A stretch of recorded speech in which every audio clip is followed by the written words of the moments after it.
ঝালকাঠিতে dengue পরিস্থিতির খবর জানাতে আমাদের সহকর্মী এই মুহূর্তে আমাদের সাথে যুক্ত হয়েছেন। ডেঙ্গু রতন, ডেঙ্গুর কি অবস্থা, পাশাপাশি হামের তথ্য যদি আপনার কাছে থাকে।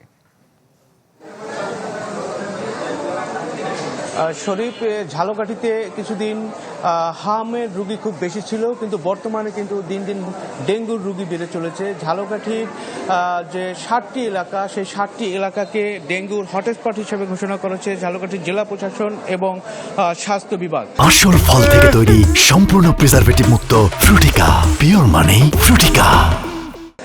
আপনি জানেন যে এই চলতি বছর জানুয়ারি মাস থেকে এখন পর্যন্ত 514 জন রুগী ঝালকাঠির বিভিন্ন হাসপাতালে এই রোগের চিকিৎসা নিয়েছেন এবং এদের মধ্যে 485 জন রুগী সুস্থ হয়ে বাড়ি ফিরে গেছে। আমি এই মুহূর্তে রয়েছি ঝালকাঠি সদর হাসপাতালে।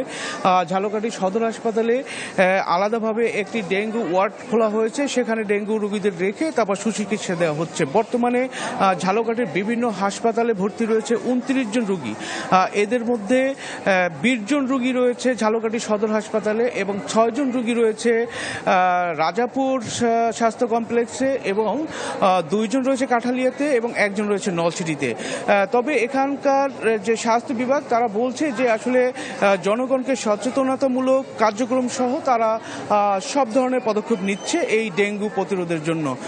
তবে এখানকার যারা পৌরবাসী তারা বলছে যে আসলে ডেঙ্গু নিধনের জন্য বা মশা নিধনের জন্য কিন্তু পৌরসভার পক্ষ থেকে তেমন কোনো কার্যকরী পদক্ষেপ নেওয়া হচ্ছে না, যেমন মশা নিধন যে ঔষধ, এছাড়া ড্রেন বা খাল বা ডোবা এগুলো পরিষ্কার করার জন্য কিন্তু তারা কোনো পদক্ষেপ নিচ্ছে না।